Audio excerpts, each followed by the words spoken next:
I don't get tired of hearing Sandy Bullock say that about me. So, without any further ado, welcome to episode number 43 of Behind the Lens. We've survived this long. It's amazing. I am so excited because sitting here with me today is not only my attorney, but my good friend, Brandon Leopoldus. Hi, Debbie. Hi, Brandon. And we've got a theme going for you today for filmmakers. And a lot of you out there, I know you've already emailed me and through years of discussions with many of you, and you don't listen to me, so maybe you'll listen to some of the guidance and wisdom Brandon will pass along about things that filmmakers need to think about when they are embarking on all of these little indie projects. Yeah, there's a lot going on with those indie projects, and a lot of times people go over and above before they know what they're supposed to do. They just go out and do it, and that causes their project to die before they even realize it. And joining in on that later in the show will be the publicist and CEO of Big Time PR, Sylvia Desrochers. And, Sylvia also is going to impart some wisdom as to why, you need a publicist, how you find a good publicist, all those things that you forget to think about because you're so excited that you're going to make a movie. But before you go make that movie, we're going to try and answer some questions and hopefully see that it does get made so you don't get yourself in trouble. Certainly. And legal and PR, you wouldn't think those two things go together, but in the entertainment world, those things are tied very closely. If you don't have PR on your film or any sort of entertainment project, it's not going to be seen by anybody. And if you don't have the legal, you're going to waste money on PR trying to get people to see something that you're probably going to get sued over, or it's not going to get distributed. And, this is what a lot of people are facing. We were just talking about one filmmaker, he's self-distributing, but there's so many avenues now of distribution. It's not like, Regal comes in and says, well, we're going to distribute, or Universal says, we're going to distribute everything on all your platforms. You got a lot of picking and choosing to do. And now with crowdfunding, you have a lot of things to deal with repayment to your investors, and some of which I've already been burned on. Yes, Brandon is sitting here nodding his head up and down. Yes, yes, yes. But also, very, very important guest joining us. And yes, you are important, Brandon. Everybody's important, Debbie, especially on this show. But the wonderful documentarian Leslee Udwin is going to join us in the first quarter or so of the show. Her documentary, India's Daughter, timely, topical in this day and age. All of you may remember the incident that predicated this documentary, December 2012 gang rape and murder of a young 23-year-old Hindi girl, medical school student, went to trial. It is in 17 days, the case was handed over to the prosecutors. In the course of making this documentary, Leslee has become an advisor to the United Nations Human Rights Commission. She is involved with UNESCO. She is also one of those women who is spearheading next year's Global Women's Day, where all women go out and march for gender equality, which interesting note here, India actually, their 14th Amendment is equal rights for women. United States doesn't even have that. Go figure. So, it's very timely, topical. She was also voted the number 2 most important and influential woman behind Hillary Clinton. So I am thrilled that Leslee is joining us, and it is because of law and PR that a documentary like India's Daughter is getting made, and without PR, nobody would know about it. Absolutely. So, very important. I'm looking forward to that, and I adore Leslee. I interviewed her the other day, and I just adore her. And then in the last segment of the show, we have actor and producer Michael Nardelli. You may know him best as Trey Chandler from the ABC hit Revenge, but he has a new film out called Circle that really speaks to the human condition and is fascinating in its premise and what... basically how people treat and view each other and their worth. It's certainly interesting to see that in a project because if you think about it, you see that every day, but you don't think about it when you're living it. But when you see it on screen, it really gives you that introspection that I think we can all use on a daily basis. Yeah, and so it's a fascinating. It's currently available on Netflix, so I encourage everybody to go out and see that. But we'll talk to Michael more about that later on. But right now, let's just jump in with legalese. I've been waiting since I started the show to be able to have you on and come up with a theme about legalese, because so many of the filmmakers that I have followed and been with through the years, they forget about things like releases, permits, but it all starts with contracts and copyrights protecting your work, because so many of these guys, they're writing their own work and filming it. Absolutely. Well, you use the word filmmaker, and everybody in Hollywood or in the industry uses that term, is filmmaker, or I'm a musician, or I'm a director, I'm a producer. I try and correct that because no, you're not. You are a business person. You just happen to create entertainment content. That's what you specialize in. Just like somebody else may create a widget, you produce entertainment content. The only difference is, outside of some of the laws, is what you're producing. If you're making sandwiches at Subway, you are in business to make sandwiches. People in entertainment are in business to make entertainment product. And they need a lot of people need to change their dynamic and understand that's what they're in business for. That's what they do for a living, and they need to take a business approach. Is Jordan listening to this?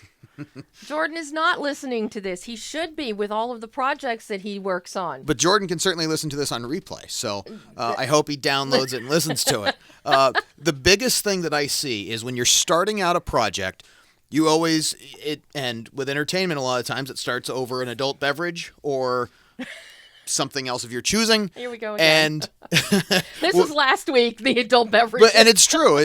That's oftentimes, that's just the dynamic of the world. And you and somebody else are going to start out a project, and it's going to be the greatest screenplay ever written. You have a great premise, and you probably do.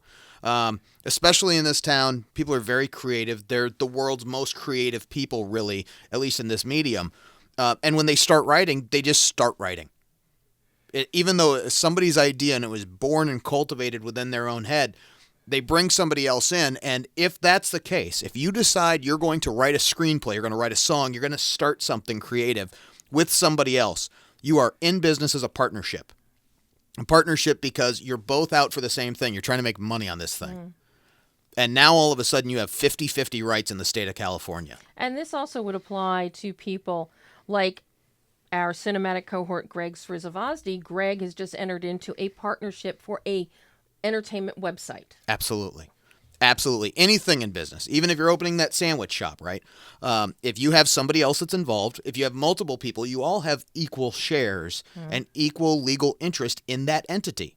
You can act for that partnership. You can bind that partnership into legal contracts, into documents, into leases, all sorts of good and bad things. And so if you're getting involved with somebody who you just want to review your screenplay, that's great, but you need to have that in writing. You need to have those responsibilities outlined. You need to have who's responsible for what, when they're responsible, and the if-then stuff. But also you need to understand who owns it. Because when you get that thing made, you might be able to get it made without contracts. But it doesn't mean it's going to get distributed. In fact, it won't get distributed. You have those deliverables that they need to see. And one of those is to make sure that you own all the copyright. And if you walk in there and you have somebody else help you with it, they're opening themselves up to a lawsuit, and no distributor is going to open themselves up to a lawsuit investing in something that they don't know who you are or what you're doing.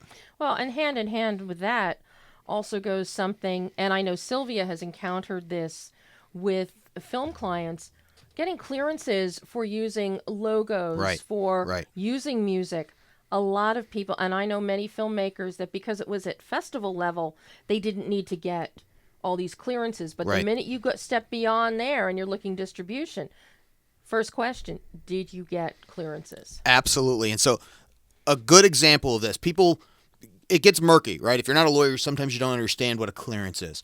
A clearance is, you need a clearance from everybody for everything. If you're going to have a talent agreement for a film, you have a a clearance in there that you have the right to use their name, image, and likeness. Just on screen. That's what it is. When you have a cinematographer, they're giving up their copyright to their actual their work. If you have a cameraman, same thing. They actually own a copyright if you don't have them on contract. And I know I just panicked half of your audience. They had something filmed by somebody, and it's their brother's cousin's nephew, and so they're a friend. They're not going to sue me. When you have a deliverable and Warner Brothers comes to you, let's say it's best case scenario, they're going to invest $30 million into this thing, and they're going to give you the sun, the moon, and the stars. They're not going to pay you if you can't produce a contract for the cameraman, for the second assistant key grip. You need contracts for everybody. Otherwise, you might as well not go to a distributor because they're going to laugh you out of the room. And similarly, releases come into play there, especially if you're doing crowd scenes. You're in a restaurant. We've seen this happen countless times at places we frequent. Very much so. And, oh, yeah, we can film. Oh, somebody will come in. We can film. And it's always, no, you cannot film. Did you have me sign a release? So something I deal with, and you can follow me on Periscope, this is a big issue right now. Now, Periscope is just Facebook and Twitter, all of those things meshed into video, right? So live broadcasting. They call themselves a broadcaster. That's the way I think a court would look at it. But the thing is, if you're broadcasting, you have to have the rights to broadcast where you're from unless you're in public. And even if you're in public, you need the actual release from the city. You need the permit to be able to shoot anything. You just do. Simply because if you're going to film a car chase scene, you need to let the police know what you're doing. They need to be able to control the crowds and control the public so it's not a detriment to society for you being out there. And even if you're in a city such as Culver City, for example, filming permit fees have been waived. That's right. However, you still need the permits. That's right. And it doesn't mean that you're going to have associated costs. It doesn't mean you're going to have to pay for police. It doesn't mean you're going to have to pay for water or lights or anything like that. It just means you're letting the city know what you're doing. If you're going to film a simple online commercial, get your permit. Because the last thing you need is a permit official watching your video on YouTube and say, wait a minute, I don't think we gave them a permit. And then go and investigate. Believe me, it's happened. And then you have to fix the problem later. Your legal fees get real expensive at that point, and you're behind the eight ball already. You're going to end up paying out of pocket when you probably just could have taken 20 minutes out of your day and got it done for free. And same thing applies, if you're using somebody's home, if you're using, a residence, a backyard, you then have to consider your insurance obligations. Absolutely. Most home insurance policies don't cover commercial things that are going on inside your house. If you own a business and you're going to have your company Christmas party in your house, you better have a rider on your insurance. It's going to cost you like $3. Go get it. And most people don't know this. They figure if it happens in their house is insured. That's not right. If you have renter's insurance, you still need to go ahead and get that waiver. And in Los Angeles, if you have a local company or a local agent or an insurance broker, they're going to know. So go ahead and give them a call and say, hey, we're going to shoot a commercial for 6 hours in my apartment. Can I get that insured? And the answer is always going to be yes. And you're going to have to pay a fee, but it's worth the $6 or $8 for when that guy holding a boom mic who's not happy with his career and he needs the money decides to take a tumble down your stairs. That's just the way it is. Yeah, and I laugh, but I'm not laughing at Brandon. Brandon knows I have seen this happen time and time again over the years. And even when I was in litigation, in law, countless lawsuits were predicated upon things just like that. Well, and I'll tell you one thing that people don't think about are the logos. You had mentioned logos. I see a lot of times an independent project will have somebody wearing just a black T-shirt, and it has a Nike logo on it. Well, it might be fair use, but that's a defense. Fair use has to be brought up after you're sued. Now, most independent projects don't have the legal budget to go through a lawsuit. And if you're in litigation, don't go to a distributor because they're not going to distribute your project. Right. They just aren't. Now, the best case example I can give you is I think it was Hangover 2, right? Mike Tyson has this ugly face tattoo. That face tattoo is actually a copyrighted image. Whoever created that image, the tattoo artist or the designer that created that, behind. Yes, just like the behind the lens logo. If I'm filming a low budget horror film, I don't know. That's like hand in hand and synonymous. Yeah, so very much so. If I'm going to put your logo on there, you have a right to that image, and you can use it or choose not to use it in any way you see fit. That's why the National Football League has these crazy blackout policies, and I can't watch my Denver Broncos if I'm in Los Angeles. I'm so sorry. It's quite all right. I figured out a way around that, and that's paying for the Sunday ticket, not watching it illegally online. Well, you could watch it. You could watch the Eagles. That's right. I could watch the Eagles Not if that I was you'd an Eagle fan. Not that you'd want to, but Yes. But those are the things where you own the copyright. You own the right to broadcast it, to keep it, to put it on a shelf or put it in a lockbox and never use it. Yeah. You have that right. Nobody else has the right to say, well, yeah, but I'm using it for good. It doesn't matter if it's for good. You have the right to use those copyrights. And if you don't get permission, they can shut down almost an entire project. That's why when Hangover 2 or whatever Hangover franchise movie it was, they had to go to the owner of that copyright in order to get clearance once they had already started advertising the film. I don't know how it got missed. I don't know what law firm did the clearance for it, but they missed that. They just missed Mike Tyson's face tattoo. And they ended up having to pay somebody a whole lot of money, I assume, because they were in quite a leverageable position. When a film was going to come out, it's going to make $200 million, and they can shut it down because of a face tattoo. Imagine the payout that they had. Wow. Well, now you mentioned doing something for good, and right now I am so thrilled to welcome somebody who is definitely doing something for good, Leslee Udwin. Hello, Leslee. Hello, Debbie. How good to speak with you again. I am so thrilled. We have a great legal mind here with us today, Brandon Leopoldus. Hi, Leslee. It's a pleasure to talk to you. Hello there. Hi. And, Brandon and I were talking about India's Daughter, and he remembers all the incident in 2012 that predicated the documentary. And, it's funny because we're talking about legal ramifications of things. Of course, the legal ramifications of what happened to Jyoti Singh is just mind-boggling, absolutely mind-boggling. And Effectively, it has sparked a movement across the world now with this film. So it couldn't be more effective and more positive. And, in the film, her father says, Jyoti, of course, her name means light. Mm-hmm. Such an extraordinarily beautiful coincidence. And he says she has become a symbol to disperse the darkness from our world. Mm-hmm. Now, Leslee, when did you, after these incidents occurred, when did you know you had to tell this story? You had to shine a light on this gender inequality and this crime?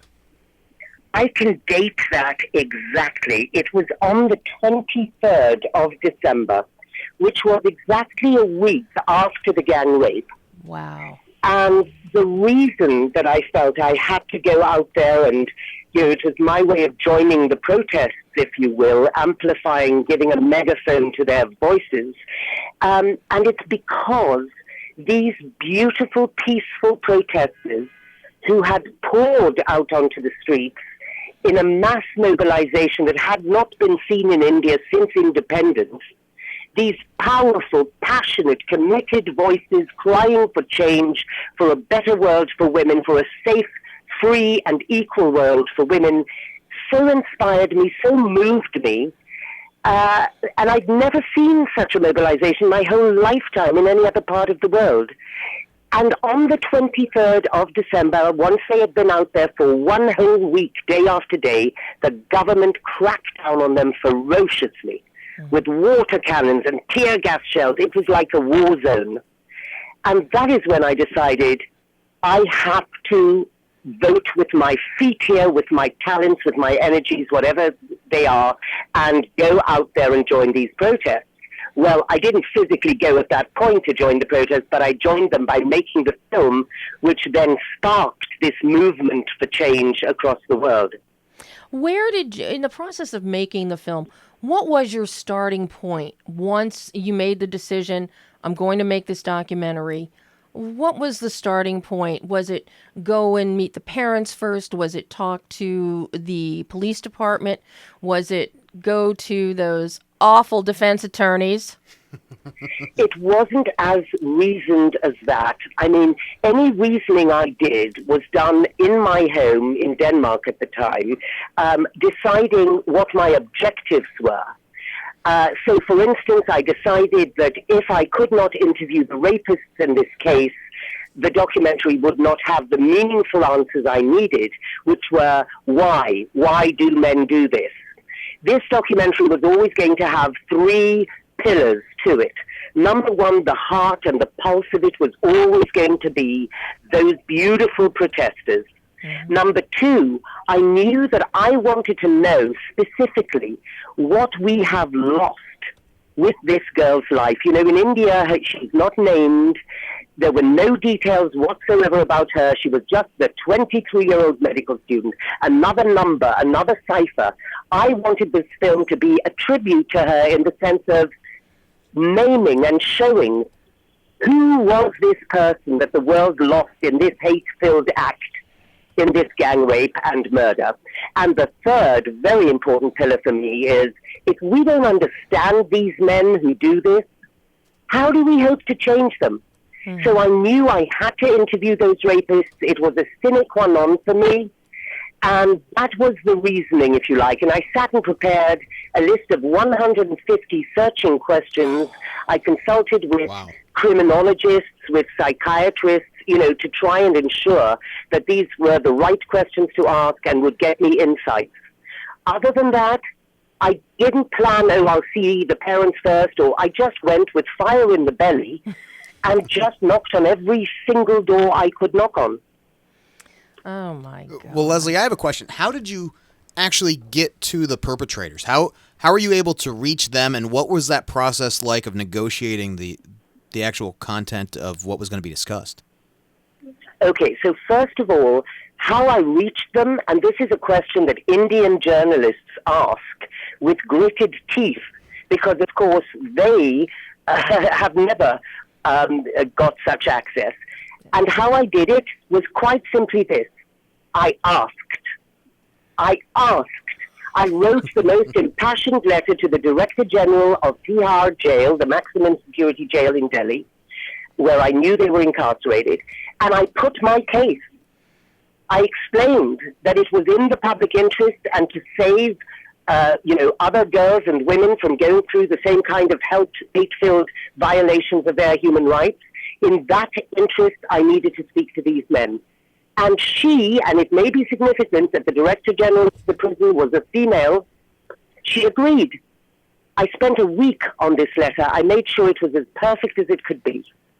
And as far as the rapists themselves were concerned, of course, one of the conditions of my permissions was that they had to consent and not be forced to talk.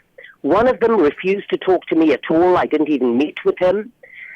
Two of them, the young boys, Vinay and Pavan, I met with each of them for about 3 hours on 2 occasions. And they were in denial, or rather they were saying what their lawyers told them to say, which was they weren't on the bus that night. They were at a music festival, which had been proved not to have existed by the Sessions Court. So there wasn't much point in including them in the film. And Mukesh spoke openly and freely. And the reason for that, we have to note, it's chilling. The reason he spoke to me and didn't need any persuasion was because he doesn't think he's done anything wrong. Wow. Yeah, I mean, that's the truth. Brandon hasn't seen the documentary yet, but I know he's going to. Yes.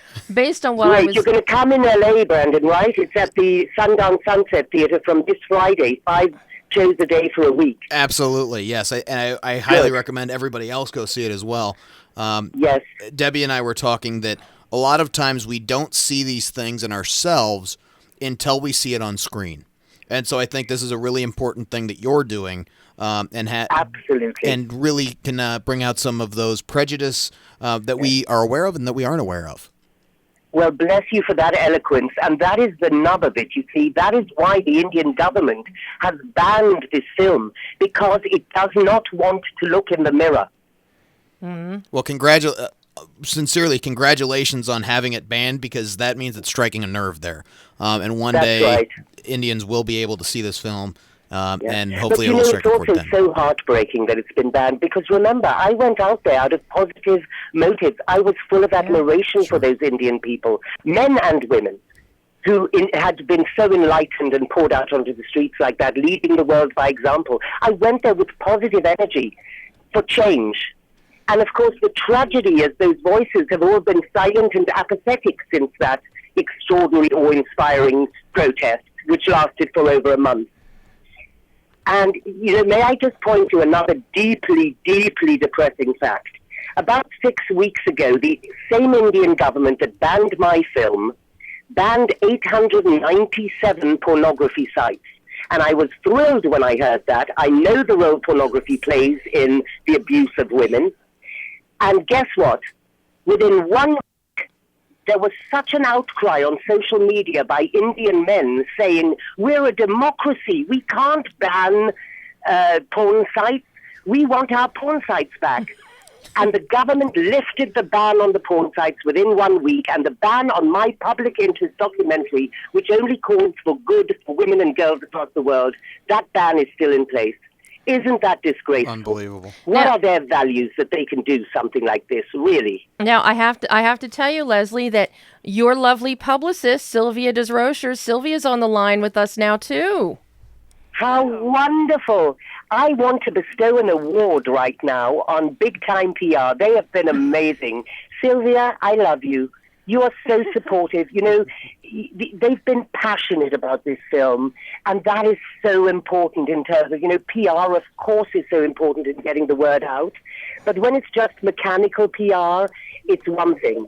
What Big Time and Sylvia and Tiffany and Mitch have done, and Hector, I mean, these guys are aware of how transformative this film is, and they are working round the clock to get this message out, and I love you all for it. Well, we're so honored to be a part of it, and it's why we do what we do, actually. It's why we work on these kind of films, because it fills us with a sense of purpose. And that, Yeah. and that's something I love about Sylvia, is that these films, she always makes sure that she gets them to me and to others. Yes. Yeah. Yes. Well, people like you, Debbie, are just as important to us because you amplify our message. So, you know, Leslie and I would be nothing without you. We all work together, right? It's a Correct. But And that's what we have to do increasingly, of course, because, you know, even in the women's movement, there have been such splinters. The Indian feminists, it'll shock you to hear, called for the ban.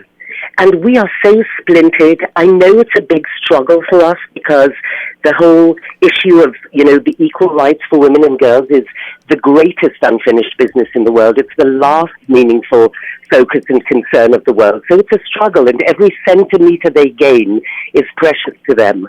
But you know what? If we don't join hands and work together, we're not going to see change soon enough. That's so true. And yeah, everybody, every part needs to be doing its part, or else we're all going to collapse. now, Absolutely. Sylvia, I think India's Daughter, it's on the list of 124 docs for Oscar, correct? Absolutely. Yes, if there's So- any AMPAS members, take note. That's right. And if it's left to Meryl Streep, it's number one, because she has been such an amazing supporter. She opened a screening for us last week in New York and told the audience that she is on this campaign for the long haul, and she is going to keep on campaigning until this film wins an Oscar. Isn't that the most beautiful support from a stellar human being who has a heart the size of a planet? I mean, it's just amazing because Meryl doesn't get behind things. I think Sylvia can attest to this unless she truly is passionate about them. Absolutely. And you have Susan Sarandon and Sean Penn. I mean, these are not people who just do anything for anyone. No. They're very careful about the things they put their name behind, and they've really done it from a place of real support and interest. You know, Debbie, you and I have been in this a long time. We know the difference. I know the difference now. I see it when someone is supporting something just because they're going to get something out of it, and when someone is doing it because they are truly passionate about the subject matter. Yeah. Yes. Now, And Sean Penn in LA last week at a launch screening actually said these words. He said, "I didn't realize how important films are until last week when I saw India's Daughter for the first time." Isn't that beautiful? and coming from Sean, that is high praise indeed. Yes. Absolutely. Yeah. Now, And by the way, we have a screening this week that Susan Sarandon is introducing, and we have President Joyce Banda from Malawi coming all the way from Washington to see and support our film. and is this the one that's going to be here in LA at Sundance? In New York, In in New New York. It's the last screening in New York at the Village East Cinema. It's on there the whole week. And then it comes back here to LA for everybody to Yes. see. The end of this week, October 30th. Now, Sylvia, how does it impact, as a publicist, when you get to work on a film, a documentary that's heading out for an awards campaign?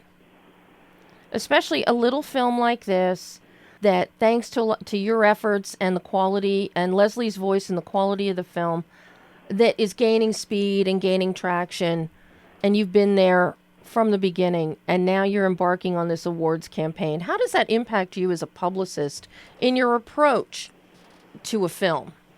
I mean, in some ways it doesn't, because on every one of our films we're trying to get the word out as much as we can, of course. But And I can vouch for that. Yes, but in other ways it does impact what we do, because the audience is slightly different. I mean, in this case we have two audiences. We have the consumers and the general public that we want very much to come and support the film and see the film, be educated and moved by it. But on the other hand, we have all of the AMPES members who we also want to be aware of the film, and to reach them it's a slightly different mechanism. For example, with this film, with many of our films, we have clips that we place online as exclusives with different outlets. And maybe if we weren't doing an awards campaign, we would have gone more commercial with those, more consumer-based outlets. But for this one, we were lucky enough to get some great support from Deadline. Mm-hmm. And they did a lovely little story on it, and that was specifically because so many of the AMPES members, of course, read Deadline religiously. So that's an example of something that we might do a little differently when we're thinking of an awards campaign as opposed to just a theatrical. And indeed, the rules from the Academy are very stringent, aren't they, Sylvia? That we cannot show more than 10% of our film in total, in terms of the trailer that's out there and the clip. So we're limited in having just 2 1.5-minute clips and 1 3-minute trailer, and that's our lot. We're not allowed more. Well, that's exactly it, and especially because, Leslie, your film is on the shorter side, which is wonderful. You know, it doesn't need to be any longer, but that means we have less footage to work with. I'm interested in how you pick that footage, because dealing in what's still a male-dominated society, I mean, even Jennifer Lawrence just recently said she's tired of being nice. I didn't realize she was being nice, and it could just be that from a male perspective, I don't pick up on these things. I'm willing to admit that, but I'm interested on how, with the Academy, you have a lot of older white males that are voting. How do you choose the material to include when you're creating, the snippets in order to reach them, so that even if they're not going to be receptive to the message, which I think a lot of them may not be simply because of the subject matter, they don't like what they feel afterwards, how do you reach them? Well, Brandon, the first thing I have to tell you is they do like it when they see it. They do actually want to engage. Many men are imprisoned in this stereotype of what the world expects them to be.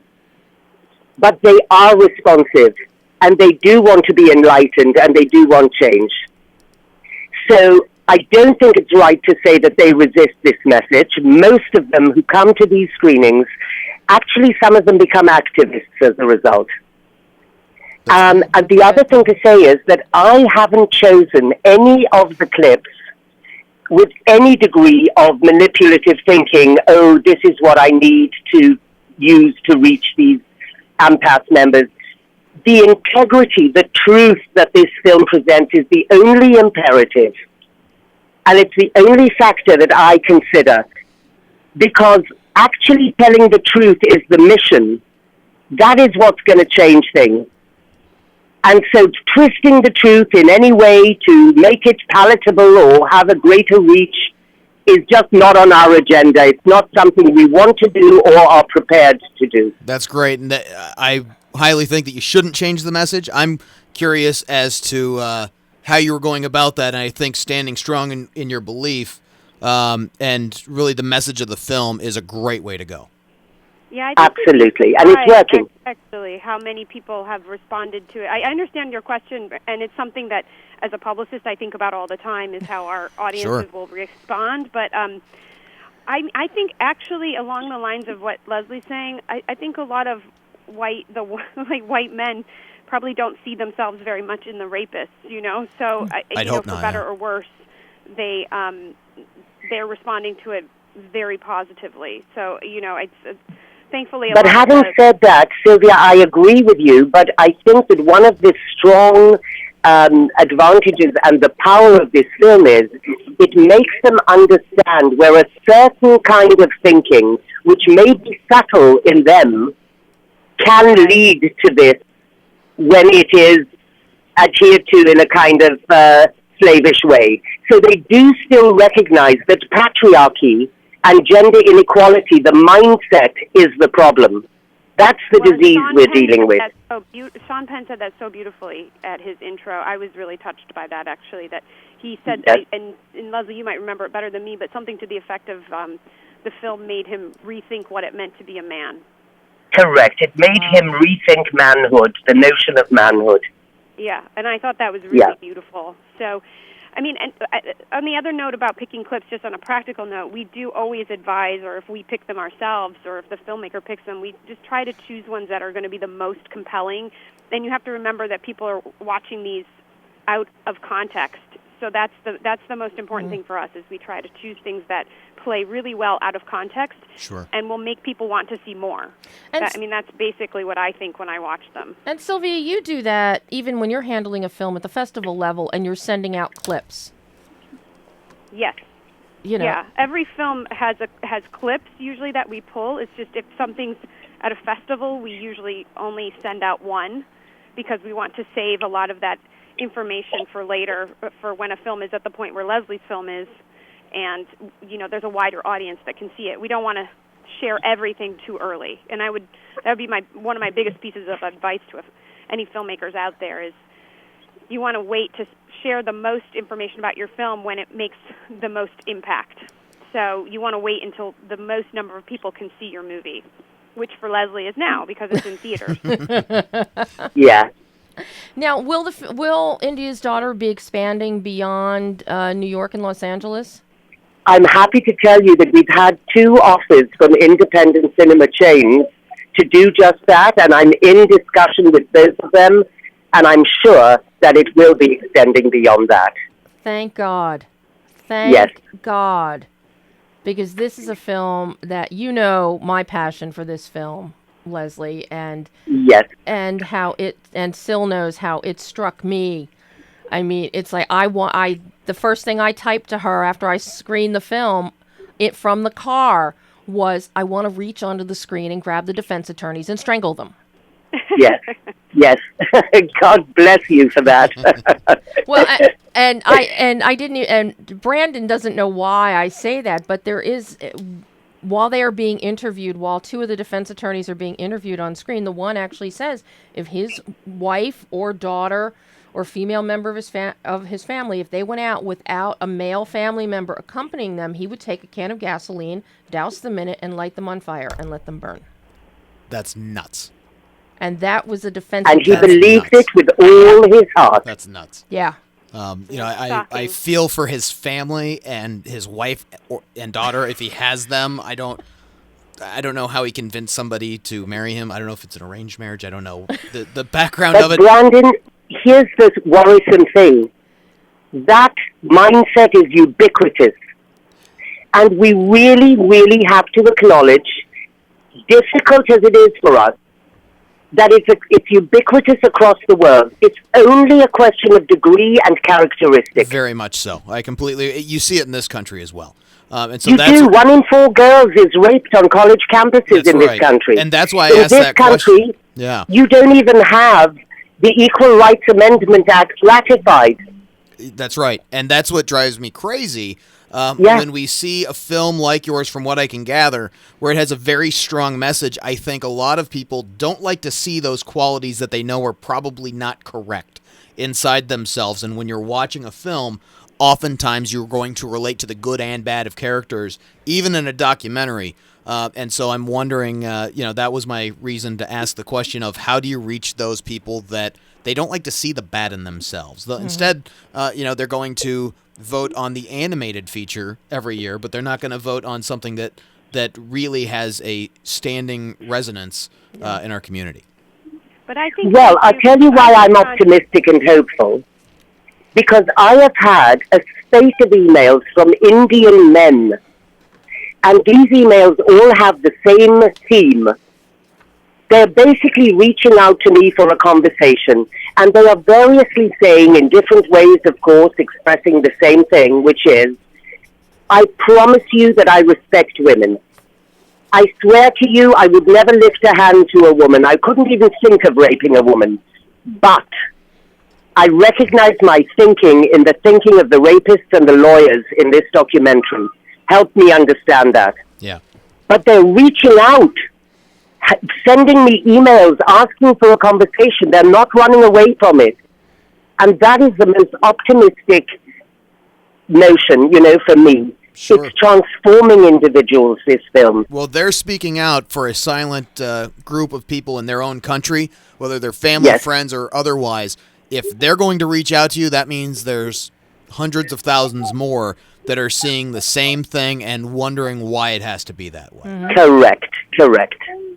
Well, Leslie, I can't thank you enough for joining us. We're going to have another filmmaker calling in here shortly, and we want to hear some early PR thoughts from Sylvia, if that's okay with you. Yeah. Sure. So, You couldn't hear them from a better person. I know. Leslie, thank you so much for joining us. Thank you. Thank I'm you, so honored. Thank you all. And I will talk to you again very, very soon. Wonderful. I do hope so. We will. Thank you, Leslie. Thanks, Leslie. Okay, Syl, are you there? Yep, I'm here. Yay! Yeah. Because, I don't... Fun. I've never done an interview with a client before. Is it, granted, we were thinking of talking about, originally when we plotted this out for you and Brandon to be talking about law and PR and everything, but when you get a film as powerful as India's Daughter, you have to go with the moment for it. I love that, and I love that you found it as powerful as we do.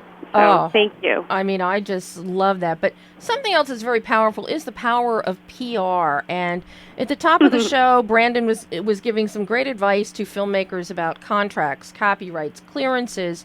But something else that they also need to think about that I've preached for how many decades now, you need to get a publicist. Yes. And I was listening to what Brandon was saying, and I loved it. At one point, you said something like they have to consider themselves business people, which Absolutely. I always am telling my filmmakers that as well. And, anyone that runs a business needs a good team. So Yes. I think part of that is your lawyer, it's your sales agent, and your publicist for Absolutely. sure. So, Well, I think one of the great things that you also do yourself and your team at Big Time is that you don't look at something as just it's a film for a moment and you're moving on to something else. You look at these films as marketing, as branding. A lot of, Leslie is a perfect example. This is a brand. This is a marketing campaign, and you're marketing her as well. absolutely. And I think some of that's because my background is as a filmmaker publicist. So I came from an environment where my whole day was about bringing filmmakers to the fore. So now I still do filmmaker PR, but I also, do a lot of films. And with every single film, we're looking at that filmmaker as a brand and as someone that we are there to take to the next level. Like, I really feel like if you're not helping a filmmaker do their next project, then this whole practice is kind of useless. Mm-hmm. Well, and Sylvia, I have a question for you, because when I work with a filmmaker, especially when they're writing that script or they've actually taken my advice and gotten a partnership agreement, it's a rare occasion, but when they come to me ahead of time, and they say, I have a great screenplay, I wrote it myself, whatever it is, and they say, people are going to love it. I tell them that, honestly, I don't care if people love it right now, because the greatest screenplay ever written is sitting in somebody's closet right now because they didn't have that team around them. They didn't have the ability to get it in front of an audience. And I was wondering, you talk about each film as being a brand. How do you convey that with your business being on the other side of it, where your job is to make those businesses successful? So does your business grow simply because of the ability you're able to work with a film and create an audience for the film? Yeah, I mean, that's one part of it, definitely, is if you're a filmmaker and you have more eyes on your product, it's going to equal success. That's without a doubt. But I think there's much more to it than that, and especially in this day and age where we don't always have all the numbers. We don't even know how many people are watching some of these films because they're on VOD. Mm-hmm. It's just as important that these filmmakers establish what I consider a foundation of information about them out there. So when a potential producer or investor for their next project Googles them, there's information about them out there that's somebody other than their mom or dad saying how fabulous they are. So that's a really important part of it. It's not just getting people into the theater, although obviously that is the most obvious part of our job, but there's all these subtleties about how they can talk about themselves. Like one of my favorite things is when a filmmaker says they know how to speak about themselves better than they did before they worked with us. That's like an invaluable thing. It's how do you even put a dollar amount on that? Sure. And I can honestly tell you, Syl, that there are a lot of filmmakers that I have known before they've had a film that's gone to you, that you've repped them on, but after they have worked with you, they truly can and do present themselves better. Oh, that makes me so happy. That's amazing. Because there are some that I've considered train wrecks. I know, me too. But then all of a sudden they land on your doorstep, the doorstep of big time PR, and all of a sudden it's like it's transformative. Well, I'm so glad to hear that. And it's one of the favorite parts of the job to me is helping construct that language about how somebody's going to talk about themselves and their film. That's such an exciting time. While we're waiting for Michael Nardelli to call in here, since we asked if he could kindly call back later so that we could talk with you a few minutes, what should a filmmaker, especially these young indie first-time filmmakers, what should they look for when they're looking for a publicist? Well, I think the first thing is to consider your sources that might provide you with some of those potential publicists. Like Film Independent is a great one. A lot of filmmakers here in LA are part of that. If you're going to a festival, ask the festival publicist if he or she has any recommendations. So that's the first place to start. Ask your fellow filmmakers who they've worked with. I think that most people who find us through someone. Like we don't really get a lot of cold calls. It's usually someone who has worked with us and recommends us. Mm-hmm. So that's your best source of information. And then I always recommend, call a few. It's just like you would work with anyone else. Like I just had to hire a contractor for my new house. Like you call several, you talk to them, you see, whose prices are what. Don't consider that cheapest is the best, and you want to just find out what they have to offer and how it's going to be to work with them, especially with a publicist. Of your whole team, you're probably going to talk to your publicist the most. Mm-hmm. Absolutely. Numerous times a day. So you want to make sure you get along with that person and that person has the same vision as you and that they can tell your story. Those are the most important things. And that they're going to work really, really hard. Especially if you're an indie filmmaker with a small film, you don't want somebody that's just going to, make a few phone calls for you. It needs to be people that are really able to hit the ground and work hard. And we're not the only ones. I have really wonderful PR colleagues out there in New York and LA. I think we're the best, of course, but they're also very good. Well, and I know from a press standpoint that there are many publicists that they send out one email blast and say, I have this film. Do you have any interest in it? And you never hear anything from them again. Right. And, that I find inexcusable. It's like on an average day, I have anywhere from 12 to 1,600 emails hitting my inbox. Yes. We know. Yes, We know. You know. And so I can't always get through all 12 or 1600. So if you have something that viable and something you want me to look at, a publicist needs to follow up. Not 6 emails in one day on the same film, mind you. But follow up if you don't hear back from press you normally would hear back from. And I think that's something that filmmakers need to consider too when they're looking at a publicist to hire. Well, that's what I mean. It needs to be someone who's going to put the work in, because that's really what you're paying for, is the work and the relationships. Because obviously we have relationships with people like yourself and others, but it's even just doing the work, because you can have a relationship with someone and maybe they're having a busy week and it's going to require a little more follow-up than another time when one email would do it. Sometimes it takes me like 5 emails to get someone to respond, and I don't take it personally. Everybody's busy. But I call it friendly stalking. And, of course, when it's me, you know that you can always email at 2 o'clock in the morning, and I'll probably be up, and then I'll see it pop up at that moment. Yes, you will. You will, yes. Well, and Sylvia, I think the biggest takeaway, some of the small businesses I work with, I always talk about return on investment. And same thing with a filmmaker. If they're going to invest on the cheapest side of things, they're probably going to get 1 email. But if they look at what the cost of something is and what that return is, you talked about having your clients leave you with more information than when they came in. That education, if you go to a PR, either an individual or a company, and they tell you that you're going to walk out of here with more information than you walked in with, and it's actual education that they can use, not necessarily to replace you in the future, but to carry them over to that next film, use it on an individual basis, that type of thing, use it for their own personal brand. That's a big reason to at least take a look at big time PR and at least contact you guys and talk it out to see if there's a way that they can make that fit into their budget. Absolutely. And we love talking to filmmakers. And I talk to filmmakers all the time and tell them it's not the right time to hire me. I'll be honest with people and say, it's, you need me later, you don't need me now, or, whatever the case may be. And any good publicist would do that. So never be afraid to call someone and just reach out. And if a publicist says, no, you have to do it right now, oh, you can't wait, take a step back. Yes. Well, Syl, I can't thank you enough. I know you have a meeting to go to. I know Michael is calling in to us now after he kindly said he'd call back so we could keep Leslee on longer with you.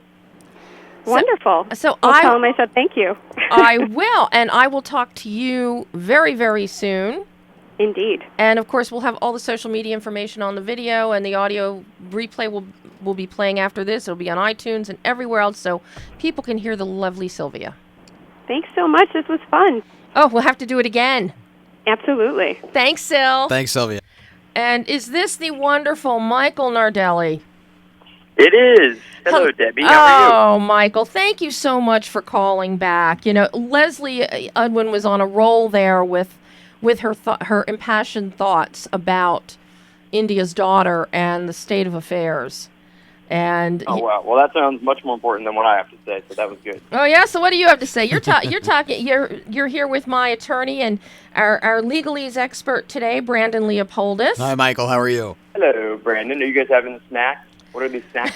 The snacks in the green room. I should have partaken earlier, but he'll eat them when he's done. Absolutely.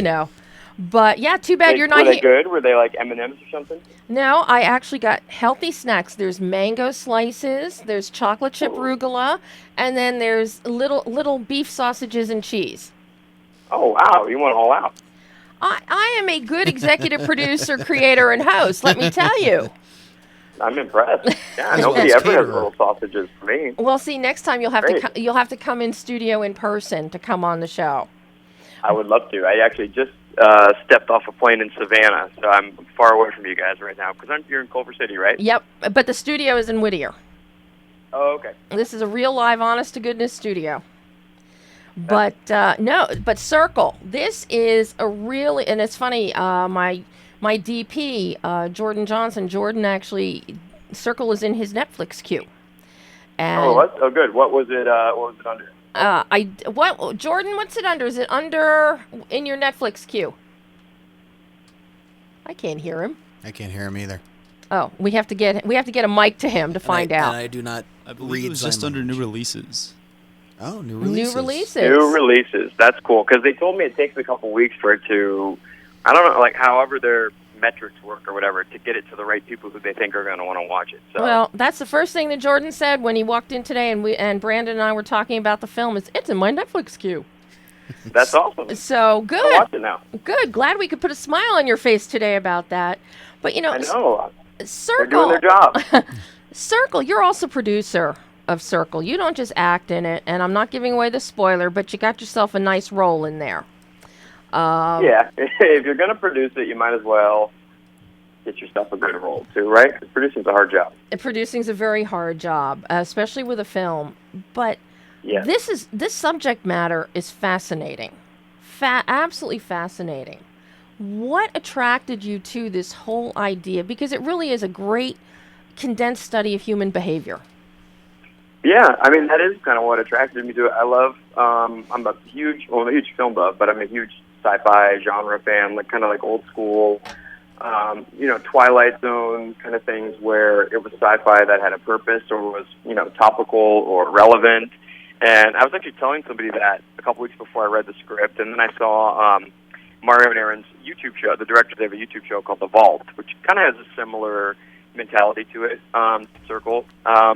But I love entertainment that kind of exposes certain truths and talks about important things. And it's weird, the movie I think has gotten even more topical since we filmed it, because a lot of the things that come up in it, class and racism and gender and politics and everything. It seems like in the last 6 months have gotten even more sort of relevant and topical to the worldly discussion. So.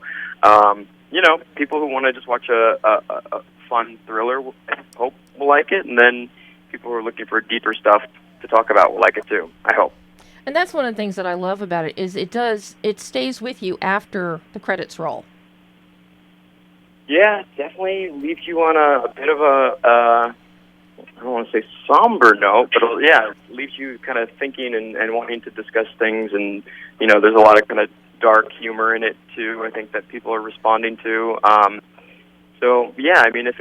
If it lingers with you, then that's awesome. That makes me feel good, like we did our jobs, because those are my favorite movies, where you finish watching it and you're still thinking about it the next day or wanting to talk about it with friends. And we've got a lot of people on our Facebook page and Twitter page talking about the movie and their theories about who was behind the experiment and what it means and what it means for humanity and everything. So we love it. Well, Michael, what drew you to actually getting this project made? I always like asking people involved with films, what was it that made you want to make this happen?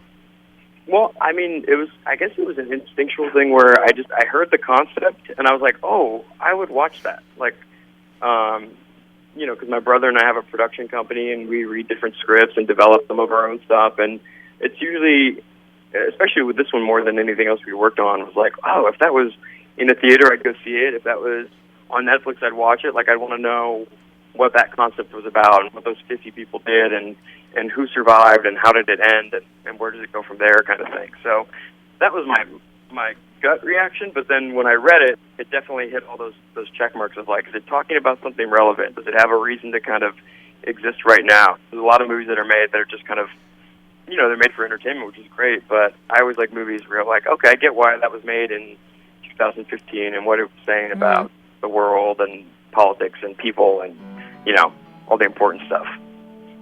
Oh, and I'm getting the cue here that we've got about another 30 seconds, Michael. Because I've been blabbing. No, well, it's because you were kind enough. You were kind enough to call back.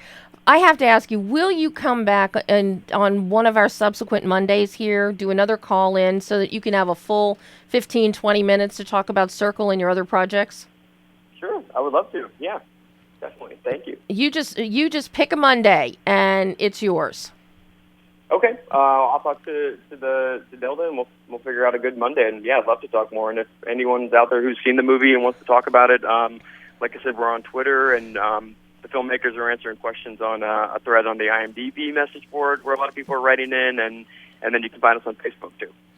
Absolutely fabulous. So everybody can find Circle on Netflix, and it is there. My DP has it in his queue. It's there. Yep, it's on iTunes too, which has some special features if you want to learn a little bit more about kind of the behind-the-scenes. Okay, now I have to go to iTunes. So now you definitely have to come back on the show after I see the iTunes. Yes, because we did an audio commentary for it that's going up, I think, this week. So check it out. We'll have more stuff to talk about, hopefully. Wonderful. Thanks so much, Michael. Thanks for having me, you guys. Have a great week. Bye-bye. Brandon, thank you so much. Thank you, Debbie. You will come back. Yes, of course. You have no choice. That's right. All right. Thanks, guys. Tune in again next week. Behind the Lens.